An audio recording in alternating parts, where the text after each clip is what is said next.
Hey everyone, and welcome to another episode of Rapid Fire with me, your host Wolvie. This is episode 22, and today I am joined by Rich from the Floorhammer Podcast. How are you doing? Hey, yeah, I'm good, thanks. You? Good. So, I mean, we've done lots of episodes of these now, so we're starting to fire through them. You're doing this, and I know that your co-host Dave will be joining me at some point in the near future for an episode as well. So people should be keeping their eyes peeled for that. But just like we always do on this show, the first thing I'm going to do is I'm going to put you through your paces on the rapid fire challenge. The fastest time to get them is 53 seconds. Impossible. That's there were a few short answers that were given for that 53 seconds, but that is very quick. An average tends to be somewhere between a minute and a minute 20, but they're still frightfully quick. And then we're just going to go through and have a little talk about you, the Floorhammer Podcast, for anybody who's watching this that hasn't seen or heard your podcast. So without further ado, if you're ready to go, I'll set up the timer on the fashionable stopwatch, and we'll put you through your paces. Yeah. I feel like this is the hobby equivalent of the old time trial lap from Top Gear of days have gone by. It sort of is. I was at one point going to have like don't want to see that here with like magnetic strips and just like try and like move people up and down. But I'm 22 episodes in now, and it's probably too late to start implementing such a thing. But it was a consideration at one point, and kind of weirdly the inspiration for it. So yes, there you go. That's knowledge for the people. So 15 questions, answering them as quickly as you can. You don't have to go into too much deal. That's what the rest of the chat's for. And yeah, we'll just see where your time comes. Unfortunately, I don't have them memorized. So, and obviously, a little bit of insight for the folks. We film a little bit ahead. So I've got no idea what times are out there. I've got no idea what times aren't yet. So it's just, we'll place you somewhere in the board. So if you're ready, give me a thumbs up and I will start your time. Happy days. Your time starts now. How many years have you been in the hobby? 20 years. What game systems do you follow? 40k, Age of Sigmar, and Lord of the Rings, or Middle-earth strategy battle game now. What are your current armies? Oh God, mostly Imperium, so Space Marines, Sisters of Battle, and I've delved into a mixed Eldari collection recently. Quite a mishmash. What was your first ever miniature? It was the Fellowship of the Ring box set. What was your first full army? I did 500 points of Ultramarines. If that counts as a full army. If not, it would be Imperial Guard. We'll allow it. What model or unit have you enjoyed painting the most? The Sisters of Battle. I've put a bit more effort in than I normally would, and they're such wonderful models. What model or unit have you enjoyed painting the least? That's a tough one. The Gene Stealers from Space Hulk. What was the last model you fully completed? Some Crusaders for my sisters. How much hobby time do you get per week? On average, let's say like 8 hours. What is the current model or unit you're working on? I'm painting some Pseudo-Bretonians for 10mm scale gaming. What is your single favourite thing about the hobby? The community and friends I've made. The least favourite thing about the hobby? Edge highlighting. Who or what got you into the hobby? It was the release of Lord of the Rings. What keeps you in the hobby? The community and friends, and this is what I chat about with everybody I know, really. What is your one hobby target for the rest of this year? To actually finish a project. I'm not sure which one, but one of them. That's fine. Right. So we have come to the end. That's the 15 questions. All sorted. You did it in a tidy 1 minute and 59. That does put you somewhere in the bottom 4 or 5. I mean, most people who know me probably would say that I talk a bit too much, so that's not a surprise. Well, that's good for the next bit when we're actually like talking through. So that's absolutely fine. So it's funny actually, because I was talking to somebody recently about how the Lord of the Rings Warhammer did a lot of good things for Games Workshop at the Oh time yeah. that it was released. So that was your first thing. And I always talk about, like, ask people, one of the first questions I ask is about getting into the hobby. So Lord of the Rings were your first. So tell me when you first saw that Fellowship box from across the store and you thought, I want that. I mean, I had done a little bit of Airfix, and I didn't really know what I was doing. So I started painting Airfix models with the paints they tell you to get, which are those enamel paints, which are horrible to use if you don't know what you're doing. The thinners are nasty to work with, and I found the whole thing not a great experience, but I did enjoy it, even though it was a struggle. And I was been obsessed with Lord of the Rings since I was, I don't know what, 10. So when the movies came out, I was super excited. And then when they were going to be miniatures out, that was something else that really dragged me in, because I dabbled with Games Workshop a little bit through a friend in second edition 40k and didn't understand what the hell was going on. That rule system is complicated. And I was obsessed with the epic 40k Final Liberation computer game. Yeah. So I knew about 40k and I knew that it looked cool, but I didn't understand it. So then when Games Workshop and Lord of the Rings came together, that for me was too much to resist. And I went into the store to do the classic, went into the store just to buy the Fellowship box set because I wanted it for the characters. And the staff member was like, well, come and try the game. And I'm like, oh, I'm not interested in getting into the game. You know, a couple of my friends were into it and it's not really for me. Yeah. He's like, just try it, it'll be fun. So I played the intro game, and then walked out with the Lord of the Rings core box at the same time, in some quality upselling from the staff member. It's amazing how good they are at that, isn't it? It is, and you know, it was a lot of fun, and I realised that, oh, this is fantastic. You know, and this is something that I could really get into. And then that was the start of a very steep and slippery slope into being surrounded currently with models and paints everywhere. Aren't we all? So how do you find getting a game of, well, now it's obviously called Middle-earth strategy battle game. Because it's a game that I would happily play, because like you and like many hobbyists who like this, I absolutely love Lord of the Rings, love it.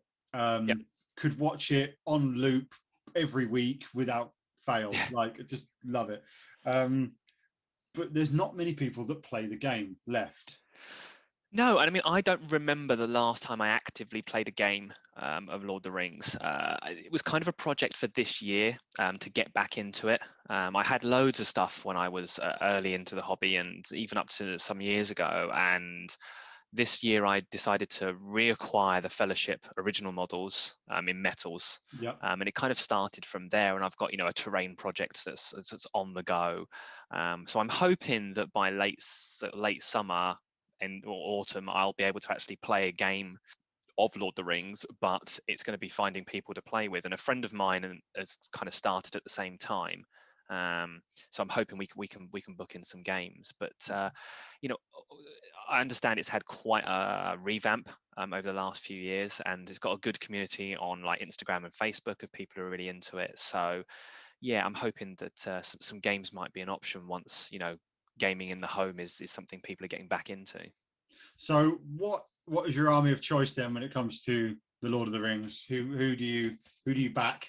Oh, I back the bad guys. I back the bad guys in most games that I play. It just kind of works for me. Yeah. Which is why 40k is great, because there aren't any good guys and bad guys. Correct. Everyone's horrific. But I've gotten into the Urukai painting because I had them before when I was younger, and most of them broke because those pikes are ridiculous. Yeah, yes. But now that I'm a little bit more careful, I'm hoping they're gonna get a bit more mileage. Yeah, like I said, it's not easy to find people who play Lord of the Rings, but like there are places you can find people. Obviously, there's a lot of Facebook like groups. If anybody's struggling to find somewhere to play, you literally just go onto Facebook, type in, and there will be a group for it. And hopefully there will at least be somebody, if you're in the UK, that is, or even if you're in the United States somewhere else, somewhere within some kind of vicinity that will be able to throw down and they're not an axe murderer. That's obviously that's the second point. That's always a risk, though, right? Even at the store. Well, of course, yeah. You never know in this hobby, I'm afraid. So coming then to Age of Sigmar, were you? I would guess you would have once played fantasy. Yeah, I mean, Yeah. once I got into 40k, after a couple of years of being in the hobby, a fantasy back then was like, 40k was the game for the boys, and fantasy was the game for the men. Proper wargamers played fantasy because it was essentially incredibly complex and convoluted rule system. Yeah. I liked playing fantasy for what it was, even if stuff wasn't annoyed me about it. And I've had some really, really memorable games of playing Warhammer Fantasy. But then no one played it during the ending editions. I think it was 8th edition was the last one.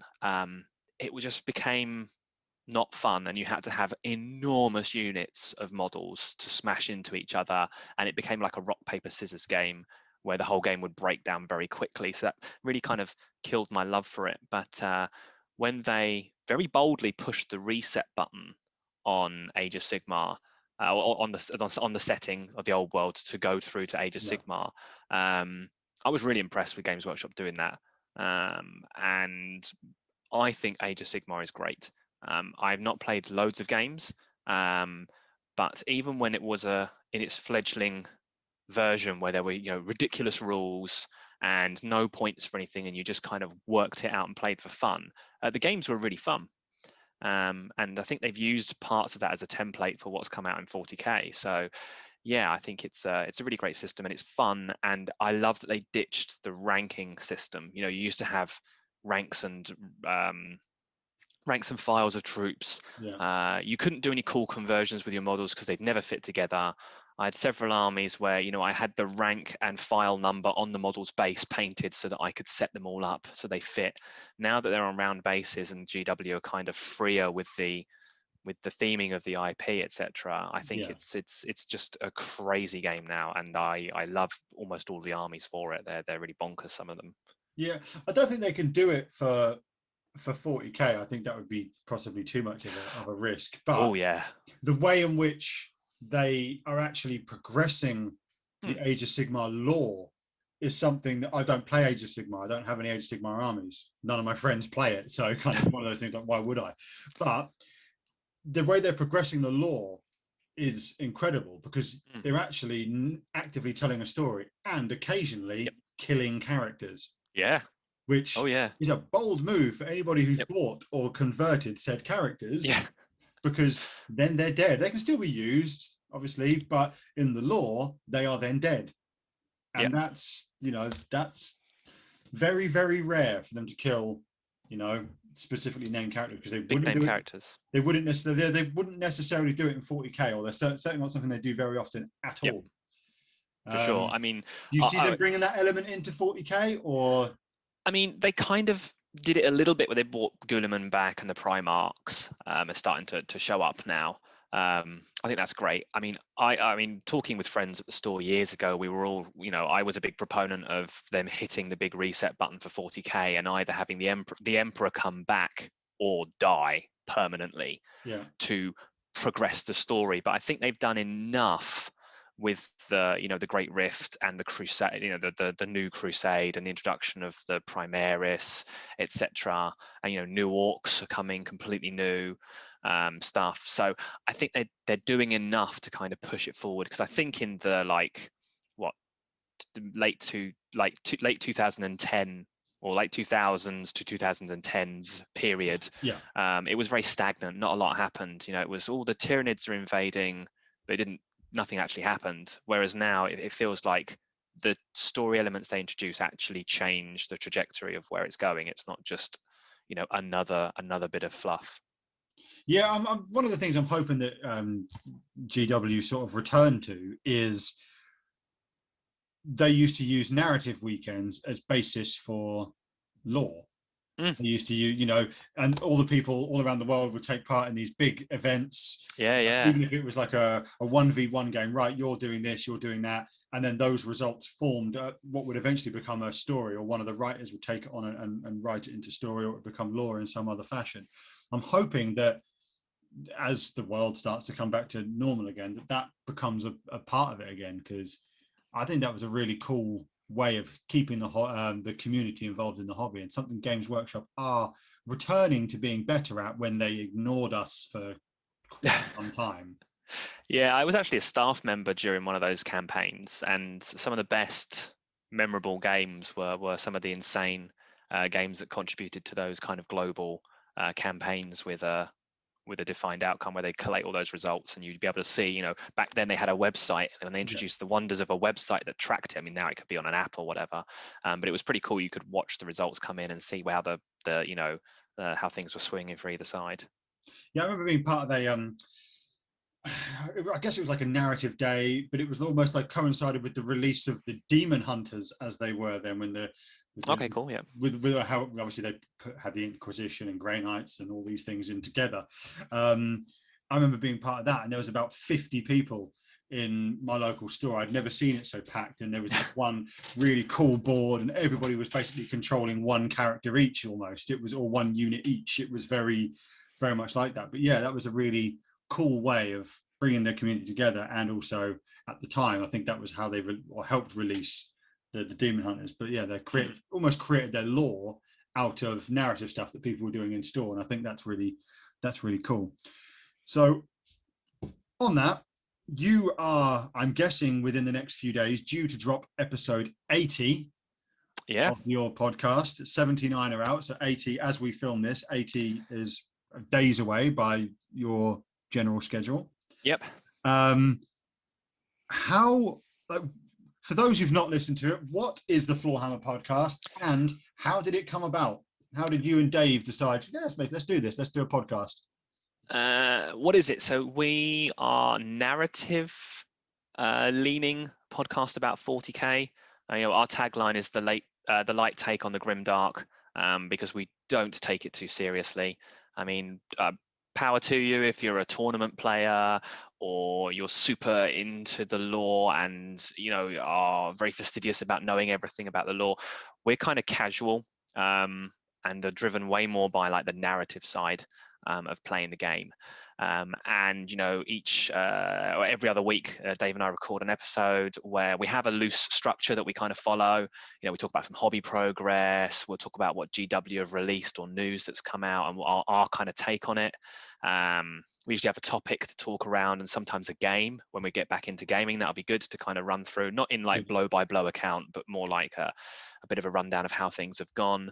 And then usually some sort of hobby tip to round it up, and we kind of flex that around. But it's very casual, and Dave and I always wanted it to be like, we literally is just us two friends talking about the hobby, and kind of wanting the listener to be there as like a third person at the table. Yeah. And no, I was going to say, and it came about after, Dave and I listened to quite a lot of podcasts generally when we commuted to work, and we were always talking about the various things that have come up on them. And then, he'd said, it'd be good to do, I'd really like to do my own podcast at some point. And then I was like, then why don't we? And we just decided to give it a shot, and started out with some, cheap audio equipment. Sat round a desk at his house, and just went for it, recording the first episode. And it's gone from kind of nervously awkward chatter to in jokes and all the usual banter between friends, at the same time as kind of really trying to stay positive about the hobby. There are things even GW do that we're not always happy about or whatever, but trying to remain not critical of other people. Obviously say things we don't like and things like that, but at the end the aim is to remain positive, because this is a hobby that we do for fun. Obviously some people it's literally their jobs, but for us it's just a creative outlet and a fun outlet, so we kind of try and keep it steered that way. Yeah, and I think speaking about like the positivity, it can be very easy to let your personal feelings about a release or a decision or the delays or whatever it might be, or another Primaris lieutenant. It can be, but they're doing it as a joke now. They literally so good it themselves, and it's perfect. But it's, I think, one of the things to try and always remember, especially if you're creating content, whether it be videos, podcasts, whatever it is, that even though you might not like GW's decision, somebody might. There's loads of people that do. Like me, when during their Hobby Fest, what the not Hobby Fest, the Warhammer Fest week, Yep. they did that one day where it was just all sisters and there was nothing for anybody else, or Yep. and that was it. So obviously, naturally, the whole world collapsed and everybody took straight to Twitter and Twitch and everything else, and were melting down about, oh, we've only seen one new model. Oh, it was only sisters. They should have told us it was only sisters. Yeah, you might be really unhappy about that, but there are loads of people who waited 20 years for sister updates, and they're now getting them aplenty, and you're now shitting on them because they've got this one thing. Yeah. Fair enough. They should have perhaps given a bit more of a warning that maybe it was going to be very sisters heavy. I mean, should but they though? It's them providing free content. Like, GW cannot win no matter what they do. Correct. And that's I think that's the point I'm trying to get at, is that there's always going to be people that love what they're doing, and there's going to be people that go, that's really annoying, and they can't win. And I think they've recognized that, which is why half the time they just mock whatever it is they're doing. Ergo the Primaris lieutenants, or when they said about the plastic Thunderhawk gunship, like they joked about finally giving us a plastic Thunderhawk gunship, and it happens to be yay big. But but they know that, is releasing a plastic Thunderhawk gunship ever really going to be a thing? Probably not. No, I think it's the downside of them being back on social media, is the volume of noise they get about things that people are upset with. You know, if someone doesn't like our show, for example, they just don't listen to it, or they tune in and be like, you guys are annoying or whatever. They never say anything to us, really. We never hear anything like that. They just don't listen. But because GW are so present on Facebook and Instagram and, like you say, Twitch and everything, people just feel the need to like hurl their opinion at Games Workshop at maximum volume. One of the things I particularly enjoy when seeing people melt on Facebook and Instagram, and this is I mean, I think everybody's had a little melt, but what I particularly enjoy is how the social media team only actually respond to positive comments. They don't really tend to bother responding to the negative comments. So what you get is you get somebody saying, oh, I think this release is really cool, and then someone from the Warhammer community will be like, oh, thanks, John, you know, with some thumbs up emojis. And then the person who had an earlier comment ignored would then go and put it in somebody else's thing, going, well, what about my orcs? Or whatever the issue is. And then GW just ignore them all over again. Oh, for sure. There's been some good sass from GW, though. I've definitely seen some decent sass where people have been like complaining, like, oh, the cost of Space Marines have gone up. What am I supposed to do with all my painted models? Blah, blah, blah. And Games Workshop's response has been like, I don't know, meet up with your friends and play a game. Like, at some point, they're allowed to be slightly sassy. With the really rude members of the community, which I think is so much better than GW like trying to tell them off in any way. I think basically highlighting that person's being an idiot in a funny and polite kind of way is top work by them. But also still putting the positive spin on it, like you say. Sure. Oh, I don't know, meet up with your friends and play a game. Have fun. It's a game. Yeah. And I think that I imagine their social media team must go through some rigorous like training almost to say, right, here's what you can and can't say. Here's the sorts of abuse you are going to get on a daily basis when you are monitoring our account. Just remember not to take it personally. I think they have like a time limit. Like they say, right, you're on shift now. You've got 1 hour to go through and answer some comments. After an hour, we're going to wheel your chair away and put someone else in your place to give you like a break from the salt. They would have to, because how can any one person have that much positivity to like sit there for like 8 hours a day and just mash out these positive comments? You just can't.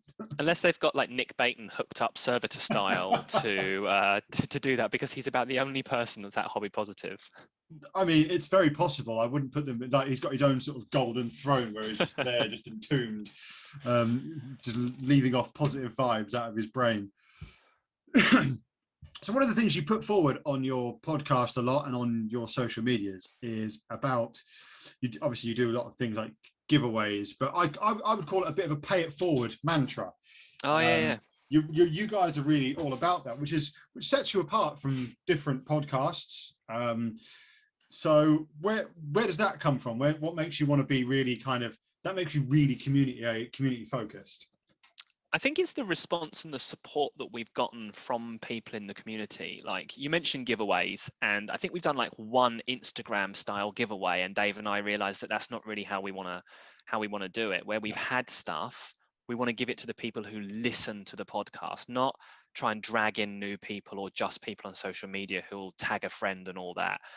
We've done giveaways on the show either to celebrate. I think we did one for our 40th episode because we did one for 40k downloads because it's 40k, stuff like that. We tried to keep it kind of fun, and this is stuff that really kind listeners have sent us most of the time, and it's not stuff that we've gone out and bought. People have said, hey, you guys have this stuff, either use it yourself or share it as a thanks for the entertainment, basically. And we have a really small Patreon going for people to support us, and it's just kind of, when people support something you do, you want to give back. Yeah. And the pay it forward thing was something I did because a friend of mine posted up on Facebook like, oh, I've got these goblin models. Does anybody want to buy them? And I was like, oh yeah, I'll take those off your hands, mate.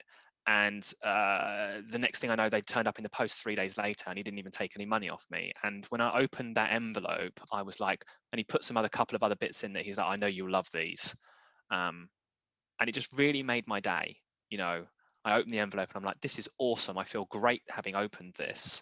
And another friend did it with like a spare Lord of the Rings model that he had. He sent it to me in the post. And I was just like, this made me feel great. And I was like, why can't other people kind of feel that? So yeah, we did the hobby pay it forward, where I got a load of people to give me their names and addresses, and basically created a round robin of sending stuff on. And some people received a whole box load of stuff, and some people just received a couple of models. A friend of our show, Tim, who's been on a couple of times, received some Drukhari bits in the post and used them all to kit bash a new hero for his army. Yeah. And was really chuffed because it made him do something new and different and made him smile. And that was kind of the idea. It was like, 2020 was a pretty crap year. Like, spreading a bit of hobby cheer is no difficulty. And it's a bit like the Hobby Vice's ho ho ho Christmas thing. But the idea being, there isn't a budget and there isn't anything you're supposed to go out and buy. You just open your bits box and grab something. And loads of people took the time to go and look up the person they were sending to on Instagram and go through their feed and like, oh, you're a big orc collector. I know someone was like, oh, you're a Flesh Terrors collector. I've got a Gabriel Seth model and you haven't painted one yet. So that they sent that to them in the post. And it's like, that's really cool because they've spent time thinking about the person they're sending it to. And that's really going to make someone's day. It's like, 10 minutes of your time and a model you're never going to finish painting, because we've all got those. Just sitting there and sending it on to someone can really cheer someone up. You never know how good or a bad day someone's having, and something like that can make a big difference. I mean, even when you buy a model or buy a box of models and they turn up in the post, it's a really good day. Yeah. So somebody just sending you something and you opening it up and going, oh shit, I would never have bought myself one of those. Or they were going to come later in the army, but now I've got one and it's cost me nothing.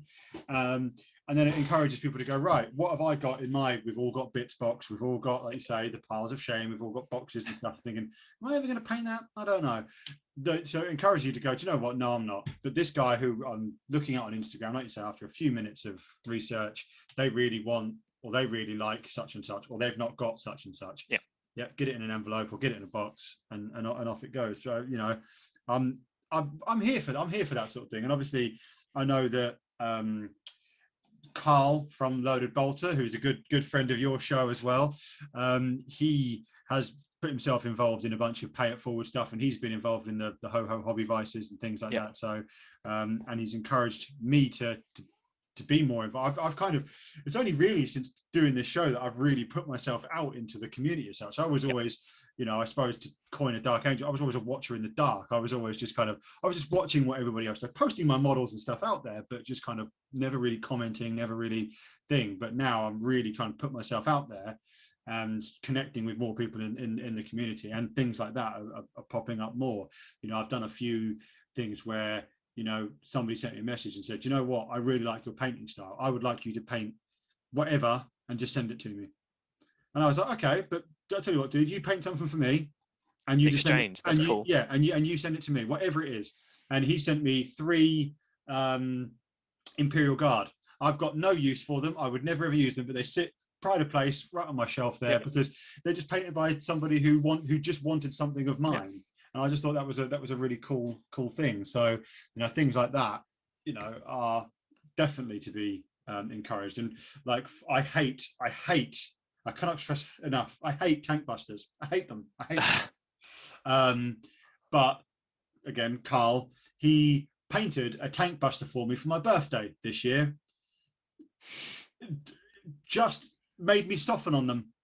And I now own a tank buster. I hate them the most out of everything in 40k because of the amount of pain they cause me anytime I face them. But now I own one, and now I've softened on it. But it made my day. It was the model I hate most, and I have one, and it made my day on my birthday. So it's just one of those. It's just one of those things that can make, like you say, can make a person feel really good. Yeah. And I think that's really important in a hobby where there is so much gatekeeping and negativity that can exist in corners. I know it's not the majority, and it does form a lot of conversations. But it's a good count. I think it's the best way to counteract the negativity and gatekeeping and whatever else that exists. Yeah, no, I mean, we even discussed that. Literally, this is a topic on the show at one point, was how do you respond to the negative parts of the community, and just turning it on its head. And everyone coming together and essentially saying like, no, you're talking nonsense. The 99% of the community are supportive and positively engaging with people, and you just drown out the negativity. There's no point you can challenge them, but there's no point fighting back, so to speak, and getting like that, because you're just adding to the problem. So I think you're right, kind of being as positive as you feel you can be. It just sets the right tone, and it makes people want to be part of the hobby. Because the gatekeeping side, I mean, I won't get into it because I have nothing positive to say about those people. But you don't want to shun people out of something they're going to enjoy. You want everyone to enjoy the hobby. And if you have an opinion on something that's not helpful, that's fine. Keep it to yourself. I think gatekeeping when it comes to gender, race, whatever other characteristics that people pick at. The one thing I never understand is, why would you want less people to play the game you love against? Why would you want less people? Why would you want to make it this exclusive club? It blows my mind that people would want less people to play against. Why would you want to play the same 4 armies that your friends have got all the time? Surely you want to occasionally go to a club and just play someone completely random and try, I've never faced, like, I don't know, Imperial Fists, never faced them. I would love the opportunity to. And those, so... It's because, once everyone's doing the thing that is special for you, that person doesn't feel special anymore. The hobby is what it is, but people feel like when they have that niche, they are special, and it's because they've got some serious difficulties.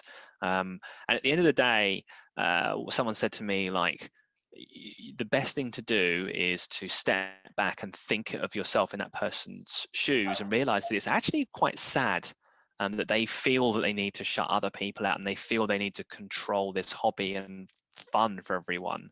You actually kind of feel sorry for them at the end of the day. It doesn't mean what they're doing is right. It still really ticks me off.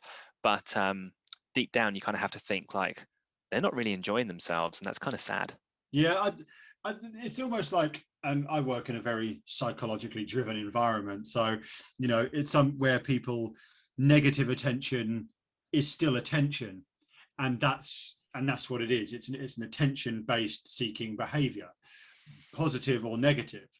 Most people go out there and want to put positive spins out there, give positive comments, give likes, give little things to just think. And then there are just the 1 or 2 that want to come out there and just, because they think it's going to get them the biggest reaction. Oh, I want to talk to people today, but I'm going to do it by being a dick. So, blah, blah, blah, blah. And and that's what you say. It's not necessarily feeling sorry for them. I think it's understanding that behavior is purely for attention. But that's their problem, not you. Not exactly. And if you starve them of it, they potentially go away, but they'll probably come back again. But that's how it is. But we've done the negativity. We're going to keep going on the positive arc. So your episodes, like a lot of so the two podcasts that I listen to personally the most, and that just happens to be because I've listened to them for the longest, are Lorehammer when I get a chance, Yep. and the Conclave, and they tend to follow various arcs. Your topics are whatever, like, and I like that. I like that, you know, it's not going to follow a set pattern, or it's not just going to be whatever. You could just, how do you come up with them? At what point do you go, right, this week the main topic of our show is going to be X? How do you do that? Do you have a bunch on reserve, or do you just? I mean, early on we had a bunch on reserve. You know, early when we first started doing the podcast, you know, there were a whole bunch of things that we thought, oh, this will make a really good topic, we need to talk about that. So we built a list of things that we wanted to talk about, and after about 20 odd episodes, I think we'd kind of exhausted that list, and we just kind of go with whatever feels like something either that Dave and I have been chatting about anyway, because we talk as friends anyway, you know, we're texting all the time, etc., and we're in some group chats with other hobby friends. So sometimes there'll be things that come up where it's like, okay, we need to talk about this because it's relevant in the current hobby situation. Hence the community spirit kind of topic came up. There's other ones where, you know, we've been talking about, you know, Dave had his first kid, and was going to be moving house, and so like hobby budgeting became a thing of concern all of a sudden, and it's like, well, why don't we just talk about that and things like that. It just kind of comes up, and you know, we never necessarily like make it up on the fly or anything like that. We like to go in with a topic in mind and a bit of structure. I think we both kind of slip into work mode when it comes to the planning part, and we're both quite structured in the way we work, so we like to have an underlying idea of what it is that we're going to talk through, but it's got to be something that we want to talk about. There's no point us sitting down to be like, right, we're going to talk about the efficiency of units in 40. We don't care about that. Like, I don't know about it and I don't care about it. And I think Dave and I are always wanting to talk about something that we care about. And sometimes it's something that one of us cares about. You know, sometimes we've said, like, Dave's like, I want to talk about this. And I'm like, cool, let's do it in a way where, you know, we're talking like we would talk about it, as we don't prep a load of stuff, you know. So he'll talk about whatever he wants to talk about, and mine will be more of a reaction to that, but that's my genuine reaction. You know, we're not putting on a character, or trying to convey, you know, I'm not going to try and get my message across. I'm like, if Dave wants to talk about subject X, then I'll just talk with him about it like we would do as friends having a conversation. And I think that keeps it natural. Neither of us are like presenter types, and are able to get enthusiastic necessarily about things that we really don't care about, not for prolonged periods of time anyway.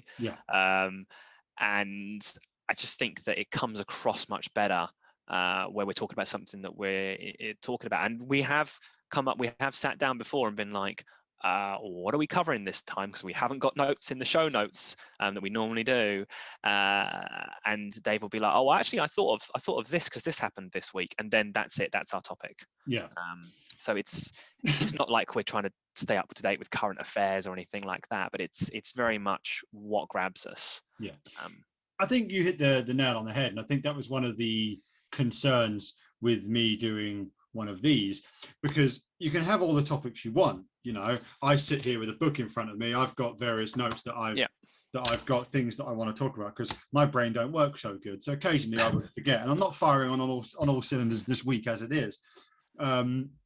But it's one of those things where you want the conversation to flow. So you can have, sometimes I tick topics as I go. And there's only 4 ticks on here out of the however many, because conversation flows in a different direction. It does, yeah. And that's more important for people listening. I know I'm breaking the fourth wall here, but that's more important than perhaps getting all your topics out there, because you can circle back to them, or especially if you do a regular podcast with the same people, you can circle back to them on a future podcast, or it's more important to have that flow. In my position, where it's me solo with somebody I may have spoken to many times before, I may have spoken to no times before. That's the most important thing. And so far, you know, and touch wood, that remains. I've been very lucky with the people that I have had on here, that the conversation, because we're all talking about miniatures, we're all talking about a hobby that we love. So it's easy to form a conversation. You can go to any game store and just stand over somebody's table and you can have a conversation. Find me another hobby that does that. Yeah, no, it's one of those things where as long as the two people are approaching the conversation in a conversational way, it doesn't really matter what part of the hobby you're diving into.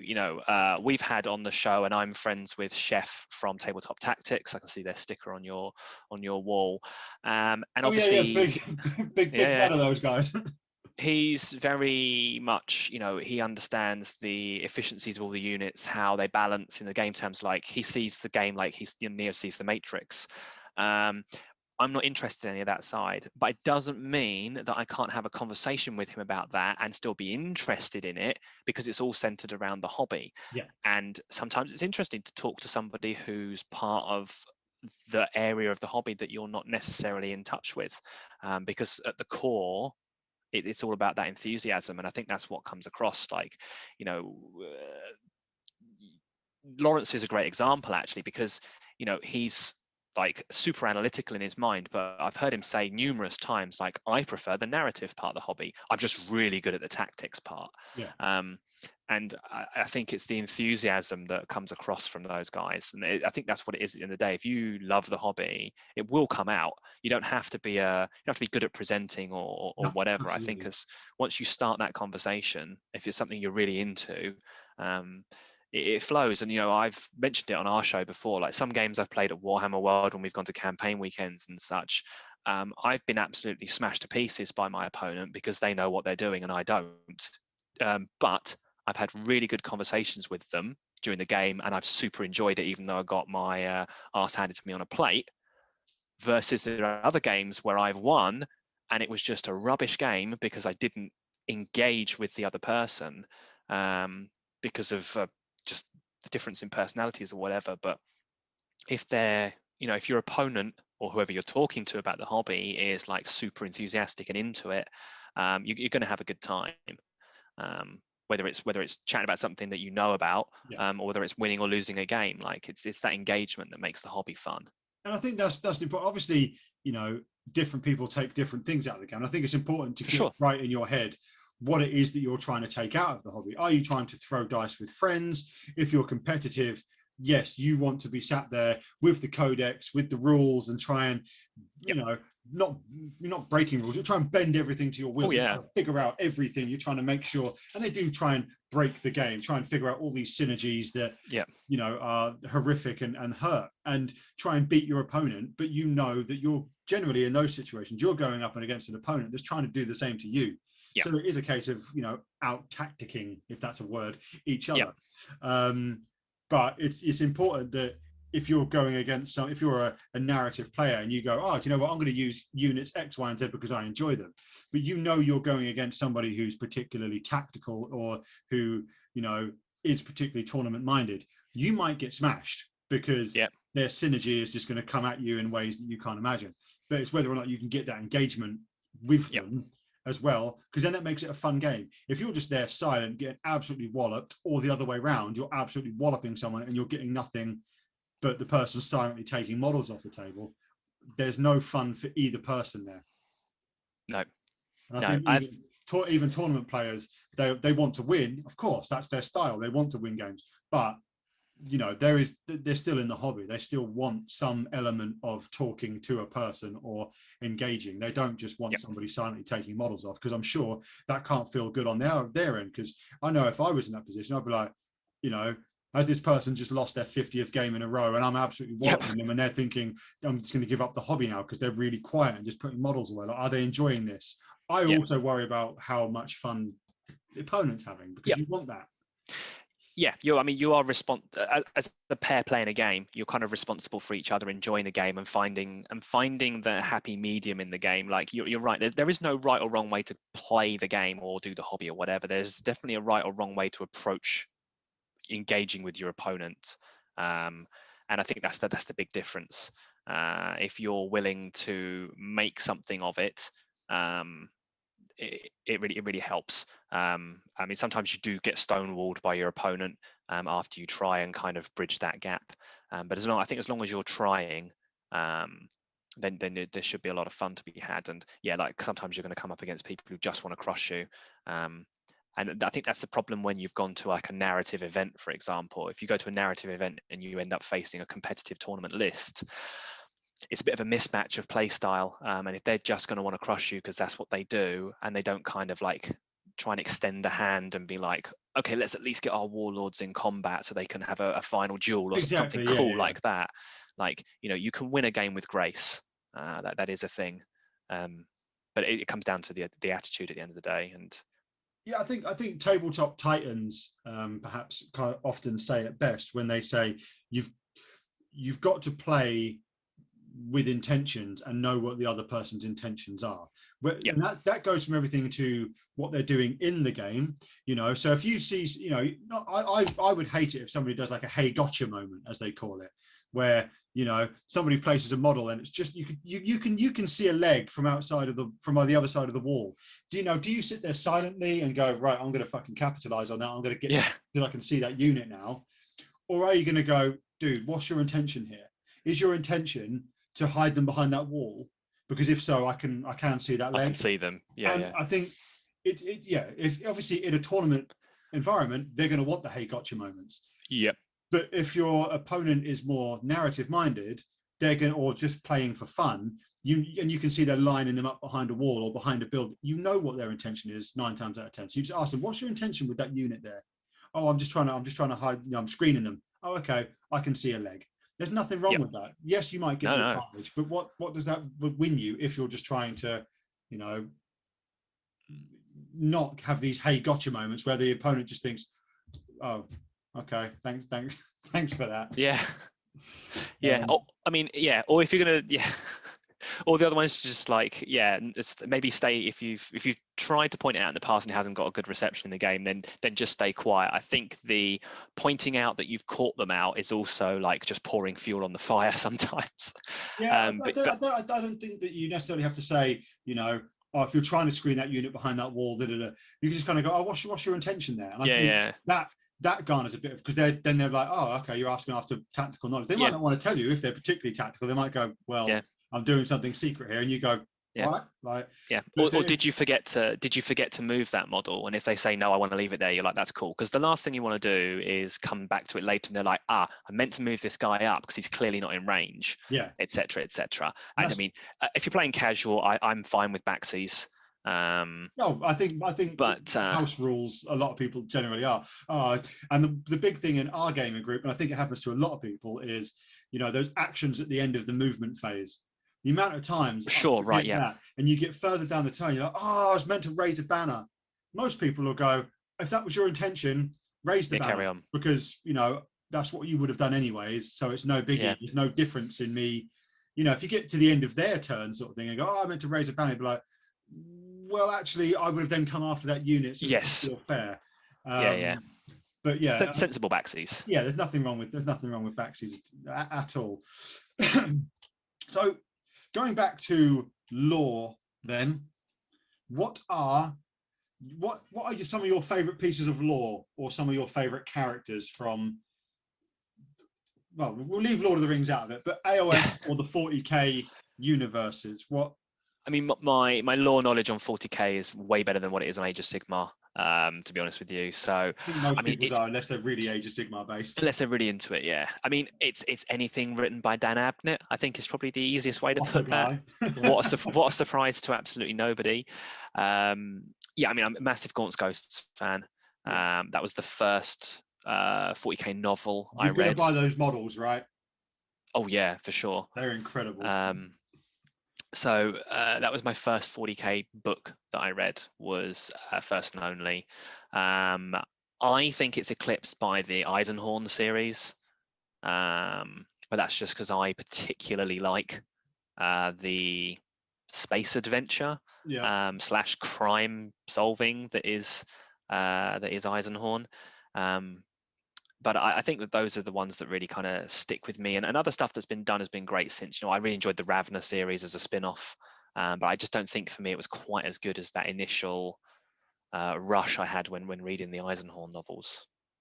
Yeah, I've downloaded the first two. I've been finally talked into it after all these years. I'm going to start the Horus Heresy. So Oh boy. I've just downloaded the first 2 audiobooks, and obviously the first one of those is written by Horus Rising, is written by Dan Abnett. So good.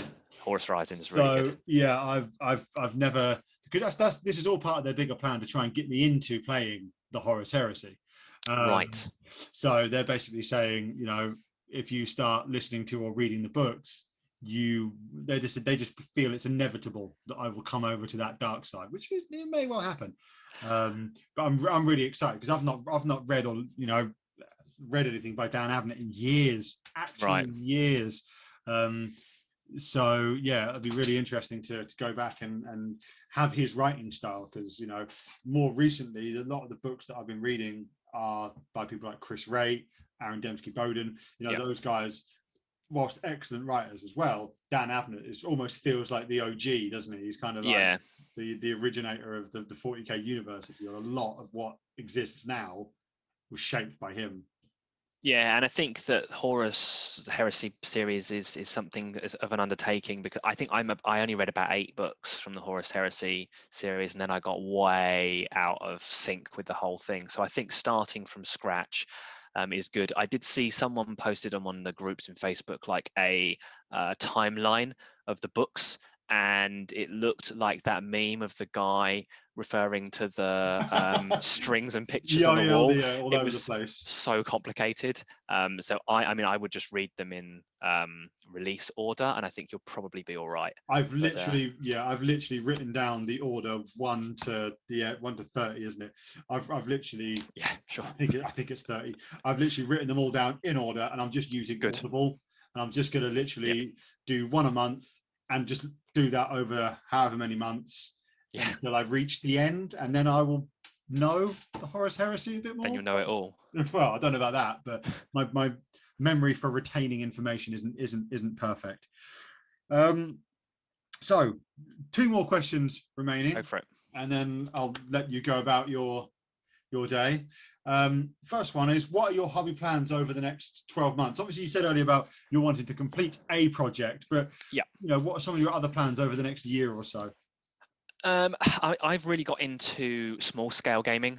So I'm currently working on some epic scale gaming board and models. Not the original epic models, because they're too hard to get hold of. I am cheating and 3D printing the miniatures, and 10mm fantasy army as well. So I need a board for that as well. So I'm really into terrain building and board building. So I think those will be the things I'm focusing on, as well as clearing the 40k backlog over the next 12 months. And I think Dave and I learned from doing this on the show, actually. We used to set ourselves, first episode of the year would be like goals for the year. And we set ourselves way too rigid a set of goals. And throughout the year, we'd have our joke mid-year review, and then a recap at the end. And it got too much of a feeling of failure as things change and pivot through the year, and priorities come and go, and you lose enthusiasm for things. So we've kind of set ourselves soft goals this year. So the goal of like finish a project completely, which is something I almost never do. There's always something lingering, a character that I never got round to painting, or some basing that I never really did to match the others and just kind of fudged it. So I think it's probably going to be the Sisters of Battle related stuff that I'm working on, and actually finish that fully, so it is done and looks good and consistent, and is something I can put forward and say this is a project that I actually finished, rather than I got 90% of the way and kind of just stuck it in a box. Yeah, that's all positive stuff. I think setting yourself too rigid goals is very difficult, because sometimes real life gets in the way, for sure, or sometimes you can, if you're me anyways, I can complete it all a bit too quickly, and then suddenly like, oh, I've raced to get that done by a certain timeline. I don't really know if I enjoyed it. I just did it, and that can be a real issue. So, I've set myself a challenge to, get 2,000 points of Iron Warriors done by the end of the year. That will probably be done by the end of August, because that's the kind of guy I am. I'll probably have that done, because I don't know why. Once I set these goals, like I say, if I set a goal, I end up trying to just do it too quickly, which is why I've just offered to paint a bunch of Dark Angels for a friend of mine, because that slows my own hobby spending down, and it also bear with me just a second. My work are trying to phone me. So this is going to be one of those edits now. Power of editing. Hello? Hello. Hello? Yes, I am, yes. Please do. Okay, I appreciate it. Yeah, love you. All right, cheers, buddy. Bye. I was being potentially called to do a bed watch tomorrow, which is where you go and sit in a hospital with a prisoner for 12 hours. But I've just been work have just informed me that I'm not necessary because he's now coming back from hospital. So okay, that's what that was. I'm gonna have to do some sort of clever edit in there somewhere. It rang once and I thought I'd ignore that, and when it rang emergent like straight away a second you're like, time, I should answer that. Yeah, I thought maybe they'd leave a voicemail, but it wasn't, and it was one of my best friends who happens to be the boss on tonight.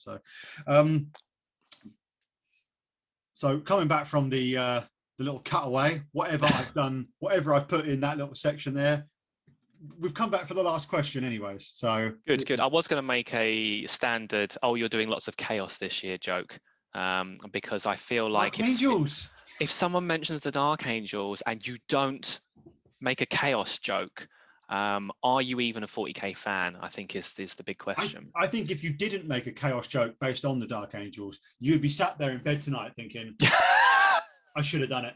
I should have done it. Yeah. And it'll hurt your head because you just have to anytime. The same as when anybody mentions the Custodes, you've got to mention them about being greased up, big, oily, sure, big muscly boys, and that's kind of, they're just the law. That's just standard.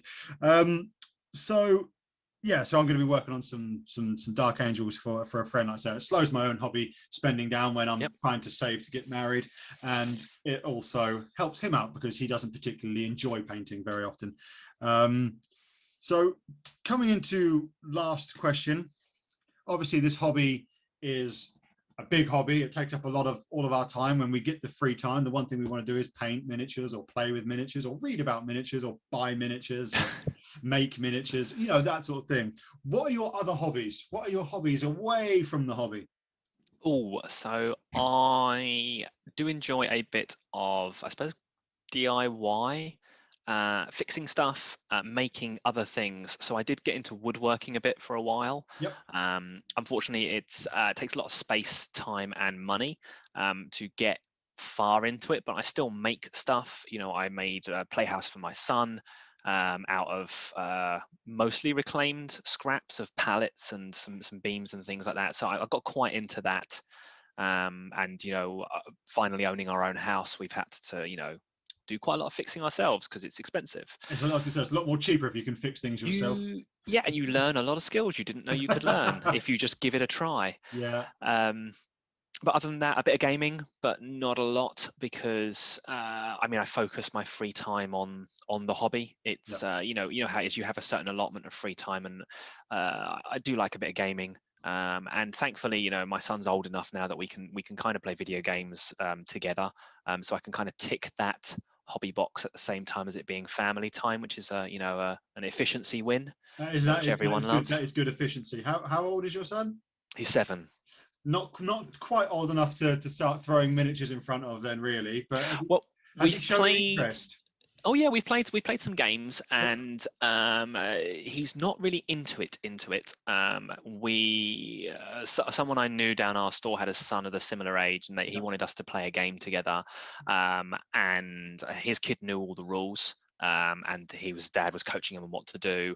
My son just wanted to put one of the models on the basilisk terrain piece and fire the cannon at the big spaceship on the other side of the board. So he's well into the casual side. And up until most recently, I'd been using the Battle for Calth dice. Because they have a hit symbol and an apothecary symbol for like saves. So it was just like hits and saves to keep it simple. But now he's a bit older and his grasp on maths is relatively good. So we've kind of moved to the hits on a 3 up, wounds on a 4 up, or hits on a 3-up, saves on a 4-up. And I probably want to start putting like strength and toughness into the calculation soon. But I mean, even then, he kind of really is into the cinematics of it. He's like, oh, this guy's going to shoot that guy through that window because, you know, he's trying to take cover behind the wall. And I'm like, that's good. I'm not really worried about him learning proper rules and things. It's more, is he having fun, and is he kind of envisioning, because it's the cinematics of 40k that get me excited really, and is he envisioning what the models are doing on the tabletop? Yes, I mean, he's only handled Space Marines and Orcs because they chunky models, so it's okay. He wants to play with the Knight, but maybe not. Not yet. That's just because it's got lots of guns and lots of bits. It's massive and has lots of guns. Like, who doesn't love that? Of course, that's the bit that's going to attract any young guy's eye. So that's fair enough. So all that's left for me to do is to thank you for coming on and doing this. I know we had to reschedule a few times because of various bits and pieces, but you know, we've got an episode now, and I really appreciate that. So thank you very much, dude. Yeah, cheers for having us on. It's always good to talk hobby. Of course, and obviously, if for some reason you've heard of us but not Floorhammer, definitely go over and check out the podcast. It's basically available anywhere you find your favorite podcasts. Yep. There's 80 episodes probably by now, and might even be 81 by the time this comes out. It's difficult to tell. Probably. So there's plenty to keep you occupied if you want to go back through a backlog. So definitely do that. And thanks again, dude. Cheers, man. Thank you very much.